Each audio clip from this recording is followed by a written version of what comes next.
네, 오늘 내용은 조금 간단한데요. 그 안에 담겨진 내용은 참 많은 것들 생각하게 만듭니다. 특별히 이 무지에 대한 이야기를 보면 많은 사람들이 구원을 얻는 길이 꼭 교회만 있냐 이런 말을 많이 하죠. 그리고 교회 안에서도 실제로 교회를 다니고는 있으나 그 안에 십자가의 은혜와 그리고 성령의 유효함을 깨닫지 못한 분들이 많이 있죠.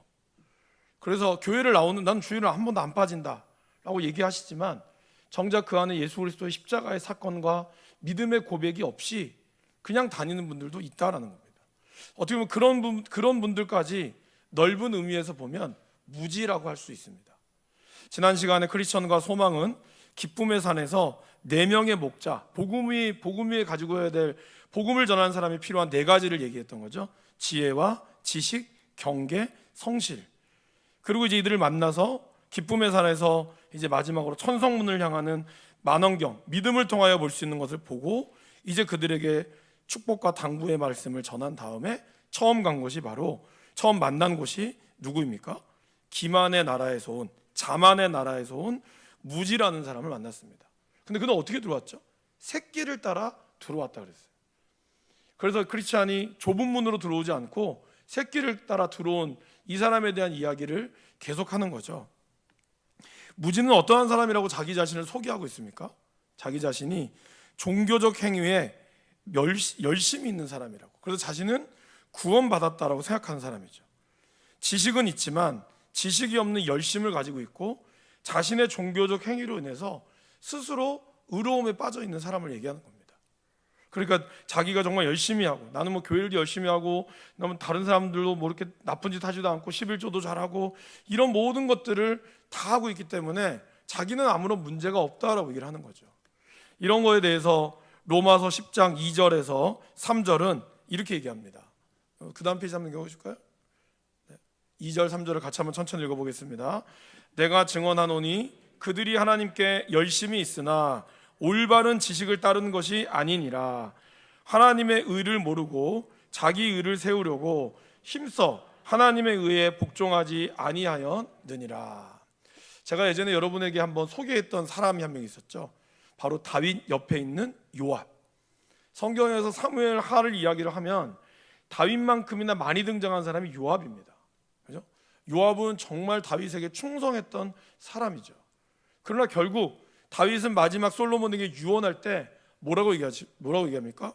요압을 절대로 살려두지 마라 그래요. 그 이유는 뭘까요? 요압은 열심히 있었어요.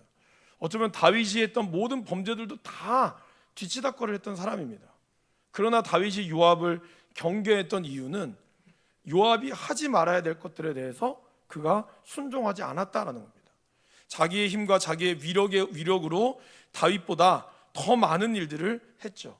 2가지 대표적인 사건이 있었죠. 바로 다윗 처음에 북이스라엘과 유다의 다윗과 그리고 북이스라엘의 이스보셋, 그리고 거기 오는 아비새, 그 평화의 협정을 맺었을 때 요압이 쫓아가서 그를 죽였죠. 자기 동생을 죽였다는 이유로. 그리고 또 어떻게 했죠? 다윗이 사랑하는 아들 압살롬을 제발 살려두더라고 부탁을 했지만 요압은 압살롬을 죽였습니다. 이 2가지의 사건은 그냥 단순히 요압이 왜 죽인 게 뭐가 문제가 되냐가 아니라 이 2가지의 사건은 요압이 자신의 권력을 유지하기 위해서 다윗의 말에 순종하지 않았다는 것을 보여줍니다. 저와 여러분들 신앙생활을 하면서 하나님 말씀대로 살겠습니다라고 얘기하지만 어느 순간에서부터 우리가 하나님 말씀이 아니라 내가 신앙의 어떤 짬밥, 내가 가지고 있는 신앙의 기준으로 살아가는 경우들이 굉장히 많다는 거예요. 그러다 보니 나중에는 목회자보다 위에 있기도 하고 아니면 더 앞서기도 하고 그런 가운데 질서가 무너뜨리는 사람이 있다는 거예요. 그러니까 여러분 교회에서 문제 일으키는 사람들은 새 가족이 아닙니다. 새 가족은 문제 일으킬 수가 없어요. 오히려 교회에 열심히 있는 사람들이 더 많은 문제를 일으킬 수 있다는 겁니다. 자기 열심과 자기에 빠져서. 근데 그런 분들은 또 기도도 많이 하고 뭐 또 많이 해요. 교회에도 맡은 것도 많아요. 그런 분들이 조금만 자기에게 섭섭하게 굴면 금방 틀어져 버리는 거죠. 열심이 문제가 아니라는 거죠. 방향이 문제지. 우리가 어떠한 방향으로 나아가느냐가 중요하다는 겁니다. 오늘 이 말씀에도 보면 하나님께 열심히 있으나 올바른 지식을 따른 것이 아니라 하나님의 의를 모르고 자기 의를 세우려고 힘써 하나님의 의에 복종하지 않았다라고 얘기하는 거죠. 이러한 사람을 성경은 무지하다라고 얘기하고 있다는 겁니다. 그러니까 우리가 이 무지함에서 벗어나는 것이 필요한 거죠. 그러면서 크리스찬이 이 무지에 대해서 잠언 말씀을 하나 인용을 하죠. 그것이 바로 잠언 26장 12절 말씀입니다. 내가 스스로 지혜롭게 여기는 자를 보느냐, 그보다 미련한 자에게 오히려 희망이 있느니라. 스스로 지혜롭게 하고 스스로 똑똑하다고 여기는 사람보다 오히려 미련한 자가 더 희망이 있음을 보여주는 것이죠. 그래서 무지는 자기가 어떻게 구원을 받는다고 생각하고 있습니까? 율법의 행위로 구원받는다고 생각하고 있습니다. 그러면서 얘기하죠. 나는 기도도 열심히 하고요, 금식도 하고요, 11조도 하고요, 구제도 했고, 그래서 나는 천성을 위해서 고향을 떠났습니다. 근데 여러분, 기도라는 것은 뭡니까? 기도에서 필요한 것은 뭐죠? 겸손입니다. 기도는 하나님 앞에 내가 아무것도 아니라는 겸손으로부터 기도가 나와야 돼요. 그러니까 기도하지 않는 사람은 겸손하지 않죠. 왜? 여러분, 사실 기도라는 것은 우리가 왜 하죠? 많은 사람들이 기도하는 이유 중에 하나는 뭔가 절박하거나 어떤 필요, 하나님이 내 힘으로 도저히 안 될 때 기도하잖아요. 근데 기도하지 않는다는 것은 하나님의 도움이 필요 없다는 거예요. 내 힘으로 얼마든지 할 수 있습니다. 그렇게 기도하는 사람, 그러한 사람은 무지한 사람이라는 겁니다. 기도는 겸손이 필요하고요, 11조와 구제는 무엇일까요? 11조는 하나님에 대한 감사죠. 모든 것이 하나님이 주셨지만 그 중에 내가 소득의 10분의 1을 아버지 앞에 드립니다 라고 얘기하는 거죠. 근데 제가 거듭 말씀드리지만 많은 분들이 10분의 1 것만 하나님 거고 나머지 10분의 9는 내 겁니다, 그러니까 이 10분의 9로 내 마음대로 쓰겠습니다, 이게 아니라는 거예요. 모든 것이 하나님의 것이라는 전제가 항상 있어야 돼요. 그렇기 때문에 여러분들이 10분의 9를 가지고 뭐 집을 사시든 차를 사시든 여러분들이 많은 것을 즐기지만 그 즐기는 것조차도 하나님께 영광이 되는 삶을 살아야 한다는 거죠. 내가 내 돈대로 마음대로 쓰는데 뭐가 문제냐? 믿음의 사람들은 그런 관점으로 돈을 접근하면 안 된다는 겁니다. 여러분들이 하나님의 주시는 물질을 사용할 때도 그 물질이 여러분의 건강뿐만 아니라 하나님의 영광과 하나님의 덕이 되는 그런 것이 저와 여러분들이 누리고 나아가야 한다는 것입니다. 구제도 마찬가지죠.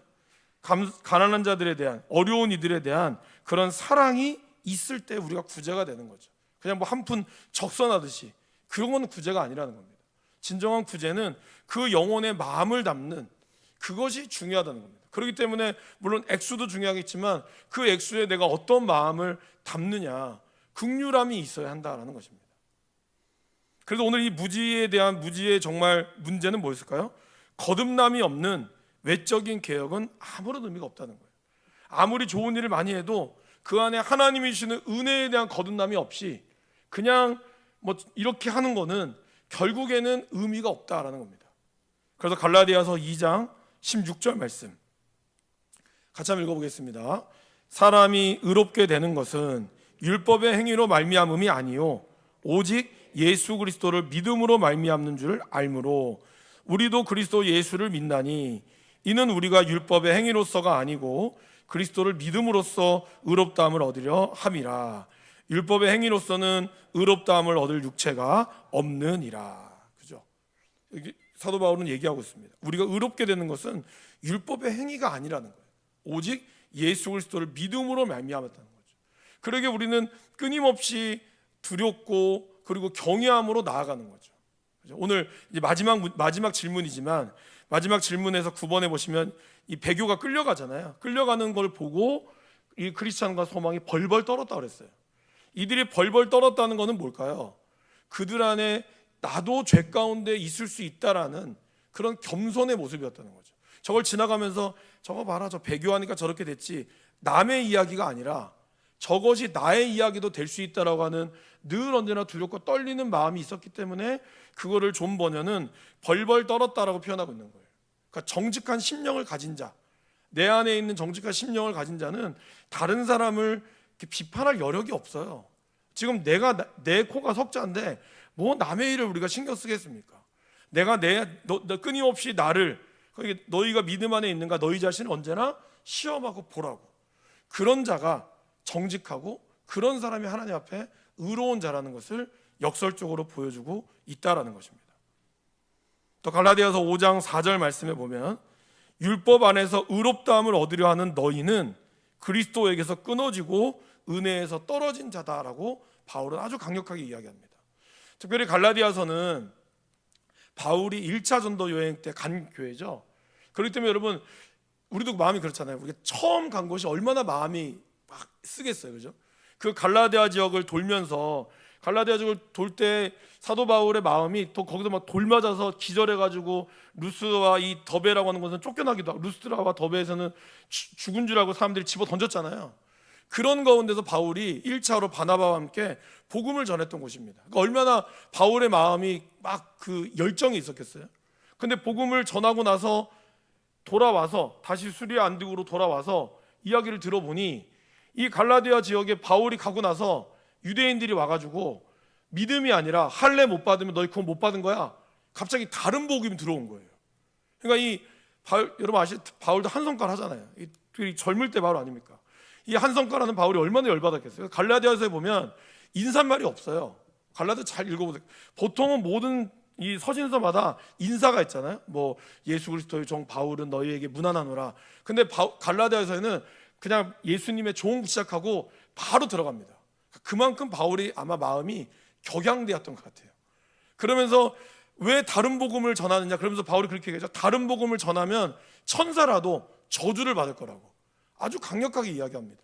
이게 다른 복음서, 다른 서신서는 좀 안 그렇거든요. 그러니까 바울이 아주 원색적으로 갈라디아서에서 이야기하고 있는데 5장 4절이 그래요. 율법 안에서 의롭다함을 얻으려는 자는 그리스도에게서 끊어진다. 아주 강력하게 이야기하고 있고, 은혜에서 떨어진 자다.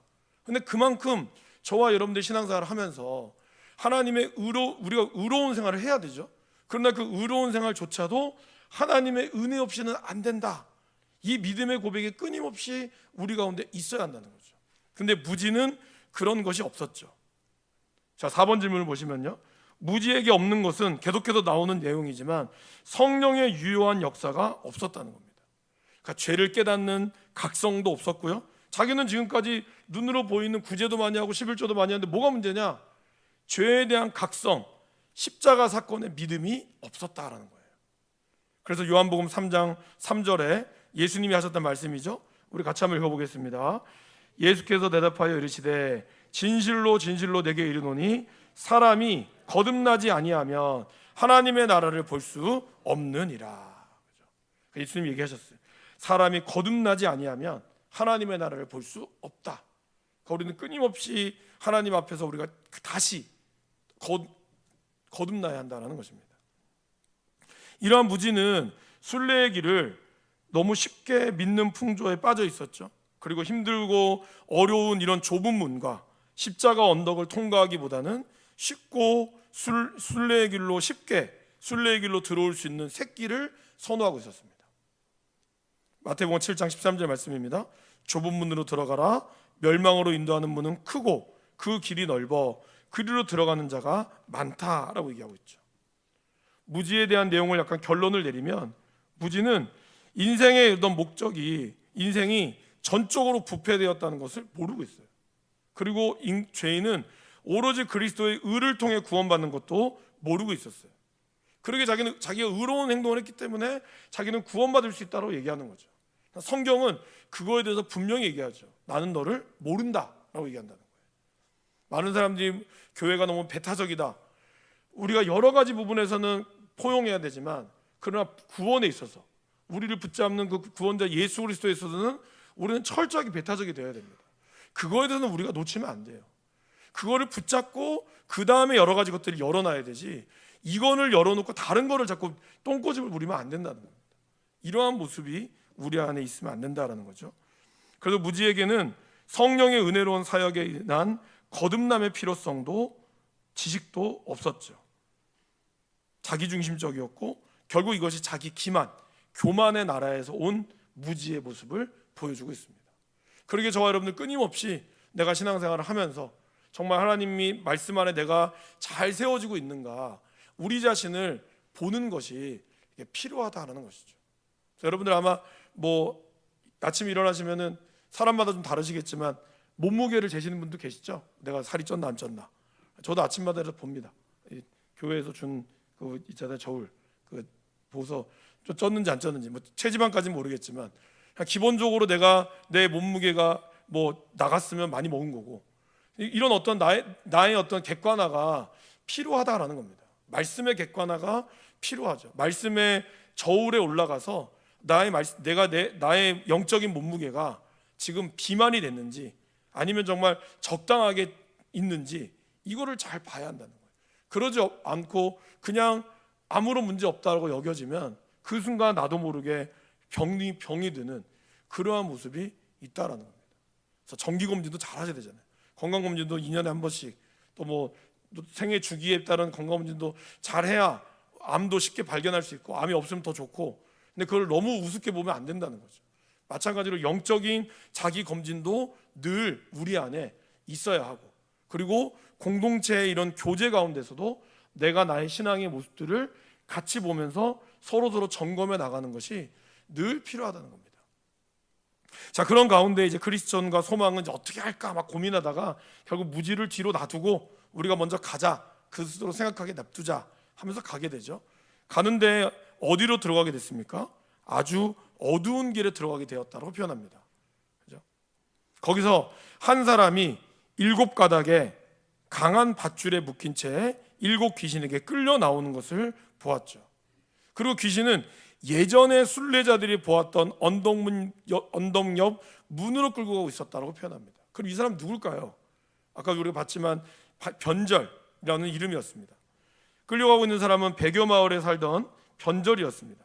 그러면 그는 누굴까요? 그는 과거에 교회도 다녔고 하나님의 말씀의 교리에 대한 최소한 지식적으로 동의하고 있었고 어느 정도는 도덕적으로 살았던 사람이죠. 그러나 결국에는 그도 무신론자의 견해를 수용하고 하나님의 존재와 마지막 심판을 믿지 않는 자가 되었다는 사람이 바로 변절자였죠.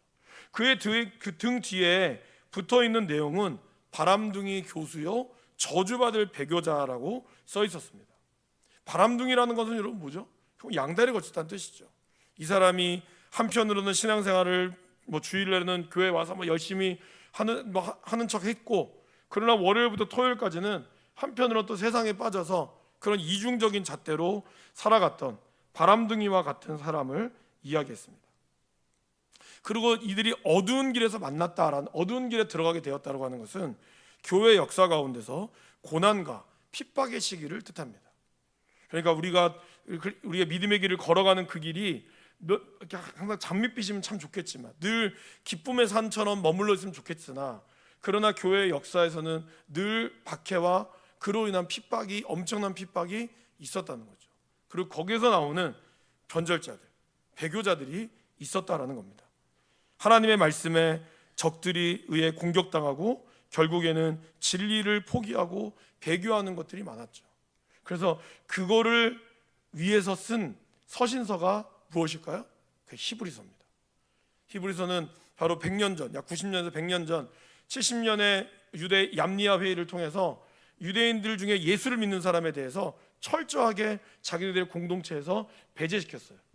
그리고 여러분 아시는 것처럼 네로와 그 다음에 나오는 왕 도미티안 왕 때에 엄청난 박해가 있었습니다. 네로는 사실 무식하게 자기가 로마에 불질러 놓고 기독교인들이 불질렀다고 해서 박해를 했지만, 이 도미티안 황제는 아주 좀 속된 말로 표현하면 씨를 말렸어요. 철저하게 무슨 연자제부터 시작해서 온갖 것들로 인하여 자녀들의 어떤 취업길을 막게 만들고, 그로 인하여 철저하게 씨를 말리는 그러한 엄청난 박해를 했습니다. 그러다 보니 이 크리스찬들은 사실은 갈 데가 없었게 된 거예요. 유대 사회에서도 예수 믿으면 쫓겨나죠. 더더욱 나가자니 이방인들한테 또 쫓겨나죠. 이런 가운데서 그들이 변절하게 되는 그러한 안타까운 일들이 있었다라는 것입니다. 그러한 가운데서 바로 그 뒤에 써여 있던 것은 바람둥이 교수요 저주받을 배교자라고 이야기하고 있습니다. 이런 것을 요한계시록 2장 10절에서 예수님께서 사도 요한을 통해서 우리에게 보여주죠. 같이 한번 읽어보겠습니다. 너는 장차 받을 고난을 두려워하지 말라. 볼지어다 마귀가 장차 너희 가운데에서 몇 사람을 옥에 던져 시험을 받게 하리니 너희가 10일 동안 환난을 받으리라. 내가 죽도록 충성하라. 그리하면 내가 생명의 관을 내게 주리라. 여러분 제가 얼마 전에 저도 신의 악단이라는 영화를 봤습니다. 사실 작년에 너무 보고 싶었는데 시간이 없다가 어제 이번 주에 처음 봤거든요. 너무 꼭 여러분 보셨으면 좋겠습니다. 이게 원래 기독교 영화가 사실 웬만하면 일찍 문을 닫는데 아마 그 영화가 인기가 많아서 열린 것 같아요. 지금까지도 하는 걸로 알고 있거든요. 그 영화에서 이제 뭐 감동적인 장면이 많으니까 그건 여러분들이 혹시 기회가 되면 보시면 좋을 것 같고, 근데 이제 중요한 건 이제 그거죠.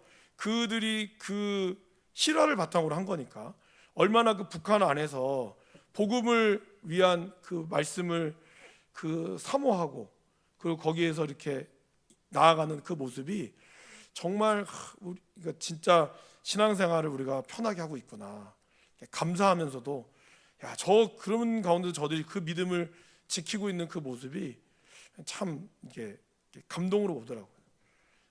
우리는 지금 여러분들이 예수 믿는다고 해서 여러분들 뭐 잡아가는 사람도 없고, 오히려 예수 믿으라고 마음껏 전하지만 우리는 스스로 안 믿으려고 하죠. 오히려 자기의 편함과 자기의 이로움 때문에 그냥 조금만 신앙생활 중에 적당히 하려고 하죠. 그러나 이 말씀을 붙들고 나아가는 이 삶이 참 중요하다라는 것입니다. 이 마지막 때에 오게 되는 그런 시험들, 10일 동안 환난을 받지만 죽도록 충성하면 생명의 관을 내게 주리라. 이 말씀을 우리가 기억해야 합니다. 또한 히브리서 말씀, 히브리서 6장 4절에서 6절에 보면 이 배교한 사람들에 대해서 이제 막 신앙에 뭔가 이런 변절을 하려고 하는 사람들 앞에서 이렇게 말이 나옵니다. 한번 빛을 받고 하늘의 은사를, 6장 말씀입니다. 하늘의 은사를 맛보고 성령에 참여한 바 되고 하나님의 선한 말씀과 내세의 능력을 맛보고도 타락한 자들은 다시 새롭게 하여 회개할 수 없나니 이는 그들이 하나님의 아들을 다시 십자가에 못 박아 드러내놓고 욕되게 함이라. 그러니까 그 당시에 하나님의 은혜를 받고 성령 충만함을 받았던 이들이 이 배교와 박해로 인해서 다시 예수님을 십자가에 못 박는 그런 일들이 있었던 거에 대해서 이 히브리서 저자가 아주 비통한 심정으로 이 말씀을 토하고 있다는 거죠. 10장에서도 그렇습니다. 10장 26절, 27절 한번 읽어보겠습니다. 우리가 진리를 아는 지식을 받은 후 짐짓 죄를 범한즉 다시 속죄하는 제사가 없고 오직 무서운 마음으로 심판을 기다리는 것과 대적하는 자를 태울 맹렬한 불만 있으리라. 지식을 받은 후에 짐짓, 고의로 죄를 저지른 사람을 얘기하는 거예요. 여러분, 저와 여러분들이 교회를 다닌다고 해서 죄 안 짓는 건 아니죠. 그러나 우리도 모르게 짓는 죄, 나도 모르게 연약해서 나오는 이런 죄 말고 고의로 짓는 일을 얘기하는 거예요. 하나님을 일종의 떠보는 거죠. 그런 죄를 얘기하는 거예요. 은혜 받고 이렇게 하는 거 하나님이 싫어하는 걸 알면서도 괜히 그냥 하나님 한번 툭툭 건드려 보는 그런 사람도 있잖아요. 그런 사람은 다시 속죄하는 제사가 없다라고 하나님은 강력하게 히브리서 기자를 통해서 말씀하고 있다라는 것입니다. 그러게 우리가 사실 어쩌면 지금이 진짜 예수 믿기가 어려운 때인 건 맞습니다. 차라리 그냥 대놓고 믿으면 막 뭐라고 하면 오히려 우리가 더 마음을 단단히 먹어야 되는데, 지금은 믿으란 말도 안 하고 믿지 않으란 말도 안 하고 오히려 자유를 주는 이때에 우리의 이 자유가 우리의 마음을 더 어렵게 만들기도 해요. 여러분 어떻습니까? 교회가 어렵고 좀 뭔가 위기가 찾아왔을 때는 성도들이 와서 기도합니다. 오지 말라도 기도해서 와요. 각자 기도하러 오지만 뭔가 좀 편해지고 뭔가 좀 나아지면 어떻죠? 나도 모르게 기도를 쉬게 돼요. 말씀을 쉬게 돼요. 해야지라고는 알지만 우리도 모르게 우리의 마음이 느슨해진다는 거예요. 그래서 사실 학자들은 좋은 건 아닙니다만 코로나가 어쩌면 참 믿음이 누군가를 판단하는 그런 것이 된다라고 조심스럽게 얘기를 해요. 이걸 뭐 대놓고 얘기하면 코로나 오기를 바랬냐 이렇게 얘기하실 수 있기 때문에 그렇게 바라는 건 아니지만, 결국 어쨌든 코로나로 인해서 우리의 신앙이 어떤 것이 진짜인가 가짜인가 이런 것을 우리가 다시 한번 점검해보는 계기가 된 거는 저는 맞다고 봐요. 어떤 부분에서 우리의 이 연약함 가운데서 내가 그래도 끝까지 이 어두움을 붙들고 나아가고 있느냐, 이 어두움의 새끼를 우리가 원튼 원치 않든 우리가 지나왔잖아요. 그죠? 근데 앞으로 이러한 일들이 사실은 더 없지 않을 거라고 보장은 없는 이런 사회 가운데서 우리가 얼마나 깨어있고 준비하고 있느냐가 굉장히 중요하다라는 것입니다. 자, 우리 9번은 아까 했고요. 우리가 정직한 심령을 가지고 있어야 된다라고 말씀을 했고, 결국 우리가 늘 하나님을 경외하는 마음을 가져야 한다라는 것입니다. 결론을 보실까요? 결국에는 우리가 교만을 버리고 늘 예수님에게서 배워야 한다라는 것입니다. 예수님은 우리에게 이렇게 말씀하셨습니다. 마태복음 11장 29절 말씀을 함께 읽어봐 주실까요? 나는 마음이 온유하고 그리하면 너희 마음이 쉼을 얻으리니. 예수님이 얘기하셨죠. 메고 배우라고. 그러니까 죄의 짐은 하나님 우리가 십자가 앞에 버려졌잖아요. 그럼 이제 우리에는 의의 어떤 면류관과 의의 무기들을 우리가 멍에를 나에게 주시는 그런 기도의 멍에, 그리고 영혼을 향한 복음의 멍에, 그런 멍에가 그런 흔적들을 우리가 메어야 한다는 거예요. 그러니까 예수 믿고 자유로워졌다고 하니까 막 마음대로 살아가는 뜻이 아니죠. 오히려 그 자유를 가지고 우리가 더 이웃을 섬기는데 나아가는 거예요. 어쩌면 예수 안 믿을 때보다 예수 안 믿을 때가 더 편했을지도 몰라요. 그죠 여러분? 예수 믿으니까 뭔가 좀 뭐 포기해야 될 것도 많고 여러 가지 많은 것들을 양보해야 될 것도 많아. 차라리 예수 안 믿었으면 한번 붓고 그냥 끝내면 술 한잔 마시고 그냥 훌훌 털어버리면 되는데, 예수를 믿으니까 술을 마실 수도 없고, 그러다 보니 뭔가 기도로 풀어야 되는데 기도해도 앙금만 쌓이는 것 같고, 이런 가운데 더 고난이 될 때가 있을 때가 있죠. 그렇기 때문에 우리는 어떻게 한다고요? 주님을 배워야 한다는 거예요. 끊임없이 주님 안에서 배워야 한다는 거예요. 신앙생활 뭐 새신자 때만 배우는 게 아닙니다, 여러분. 초등학교 뭐 중고등부 수련회 때만 수련회하고, 어른들은 저는 사실 꼭 우리 전교연수를 너무 하고 싶은데, 하는 이유는 우리의 신앙이 이 청소년부 때 받았던 신앙을 지금까지 가지고 가신 분들이 있어요. 지금 이 나이가 들어서 여러분의 나이 때 여러분의 필요한 신앙이 있거든요. 여러분 그런 거 들어본 적 있죠? 생애 주기에 맞는 건강이 있잖아요. 뭐 20대 때는 여러분들이 정말 돌만 먹어도 돌만 씹어도 돌 씹어도 건강한 나이잖아요. 맞아요. 그때는 뭐 우리 어떤 분들은 맨날 밤새도 그 다음날 아침에 쌩쌩하십니다. 그죠? 그 나이 때에 할 수 있는 게 있어요. 그런데 40대, 50대, 60이 되면 어떻습니까? 그 나이 때는 그렇게 하면 안 돼요. 그럼 죽어요. 20대 때는 야식을 먹어도 괜찮지만 60대, 60대 야식 먹잖아요. 죽어요. 그러면 우리가 그 나이에 맞는 음식과 그 나이에 맞는 게 있잖아요. 병원에서도 이제 70대가 되면 뭐 하지 마시고 뭐 조심하세요 하잖아요. 그러면 영적인 것도 그렇습니다. 여러분들이 영적으로 성장할수록, 내가 영적인 연수가 쌓아갈수록 그때 내가 어떤 거를 해야 될까, 이거를 우리가 알아야 되는데, 우리도 모르게 내가 좀 신앙생활 오래 하고 하니까 다 안다고 착각하시는 것 같아요. 그러지 않습니다, 여러분. 그러게 우리는 끊임없이 말씀을 통해서 자기 자신을 배우고 하나님의 말씀이 뭔지를 알아야 한다는 거죠. 그래야 저와 여러분들이 마지막이 노년이 아름답고 그 다음에 정말 멋있게 성장해 나갈 수 있다는 것입니다. 예수님 끊임없이 얘기하죠. 내게 배우라. 그리하면 너희 마음이 쉼을 얻으리니. 우리의 쉼을 얻기 위해서는 끊임없이 나에게 주어지는 십자가, 그 복음의 십자가, 그거를 메고 끊임없이 주님의 말씀을 들으며 배우며 나아가야 한다는 겁니다. 마지막으로 늘 깨어 있어야 하는 거죠. 그렇기 때문에 저는 요즘에 잠이 안 와요. 그거 말고, 그 잠 안 오는 거 말고 영적으로 깨어 있으셔야죠. 깨어서 하나님 말씀을 민감하게 우리가 반응할 수 있어야 돼요. 여러분 어떤 부분에 그 전문가들은 그렇잖아요. 전문가분들은 딱 하면 바로 나오잖아요.